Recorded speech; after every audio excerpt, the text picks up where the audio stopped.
क्या नाम है सर आपका? मेरा नाम सर जानकी लाल है। मेरे पिताजी का नाम गणपत लाल है और मैं नेहरू नगर रहता हूँ। मैं इंदौर मिल मजदूर संघ इंटक में मजदूरों की सेवा करता था। आज सतलोक आश्रम में आए आप, यहाँ की जो व्यवस्थाओं को देखने का आपको मौका मिला, आश्रम की जानकारी भी आपको थोड़ी बहुत मिली ही होगी, क्या जाना आपने यहाँ? सतलोक आश्रम में मैं पहली बार नहीं आया, इसके पहले भी मैं आया था पिछले साल। तो ये जो भीड़ है ना, ऐसे ही नहीं आती। इस भीड़ ने कुछ ना कुछ पाया होगा इसलिए आया है। और ये वो भीड़ नहीं है कि जिनको बुलाया गया है, पैसे दे के बुलाया गया। ये मन से, तन से और अपने स्वयं विवेक से आए, ना कि किसी को बुलाए हुए हैं। तो आज जो भीड़ है ये वास्तव में संतों का प्रभाव है, और जिस पर संतों का प्रभाव हो जाता है उसको बुलाने की जरूरत नहीं पड़ती, वो अपने आप आता है। आज जो है, आज हमें भी ये गुरु महाराज का आशीर्वाद है कि आज हम यहाँ आए। उस समय में आया था पिछले साल तो बहुत भीड़ थी और मैं बिछड़ गया था हमारे साथियों से।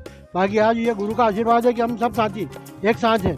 हमारे राजपाल जी हैं, हमारे अरुणानंद जी महाराज हैं, हमारे अजय शिलानी जी हैं, हमारे अनोखी मियाँ हैं। ये जनरली हमारे ऑफिस में बैठ के आपकी गुरु महाराज की चर्चा होती रहती है। तो मैं चाहता हूँ कि जहाँ जब संतों की चर्चा होती है, ये सब उनकी अनुमति से ही होती है। उनकी अनुमति से कोई चर्चा नहीं हो पाती है। वो जहाँ संतों का समागम होता है वहाँ समाज का विकास होता है, समाज की बुराइयाँ दूर होती है और समाज के भले के लिए ही ये संतों का आना होता है। सर अगर बात करें तो ये जो आश्रम में आप कह रहे थे कि भीड़ थी और अभी भी यहाँ समागम चल रहा है, तो व्यवस्था कैसी रहती है, लोगों का व्यवहार कैसा रहता है? मैंने जो देखा है, यहाँ की व्यवस्था बहुत अच्छी है। यहाँ पर कोई जात पात का भेदभाव नहीं है, कोई ऊंच नीच का भेदभाव नहीं है, कोई छोटे बड़े का भेदभाव नहीं है। सबको समान अधिकार है। मानव जीव सब समान है।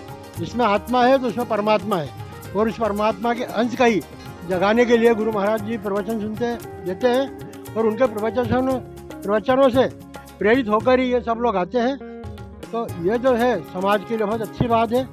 जो यहाँ आता है, जहाँ तक मेरा मानना है कि जो गुरु महाराज के चरण में आ गया, उसने मांस मदिरा सारे व्यसन त्याग दिए हैं। तो ये एक बहुत बड़ी बात है।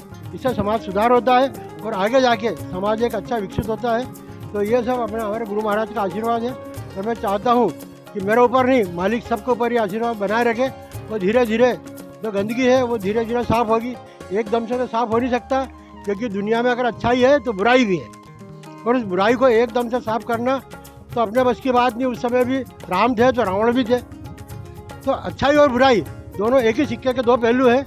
बाकी धीरे धीरे हमें बुराई एकदम कम तो नहीं होगी, बाकी धीरे धीरे उसका कम होगा। और जब पूरी कम हो जाएगी तो अच्छाई और बुराई में भेद का जो है वो ख़त्म हो जाएगा। तो बुराई रहेगी तो अच्छाई की परख होगी। सर अगर हम बात करें तो अभी आपने कहा कि संत रामपाल जी महाराज की शरण में आने के बाद जो इनके जो अनुयायी है, नशा, दारू, मांस, मदिरा सब कुछ छोड़ देते हैं, क्या कारण है इसके पीछे का?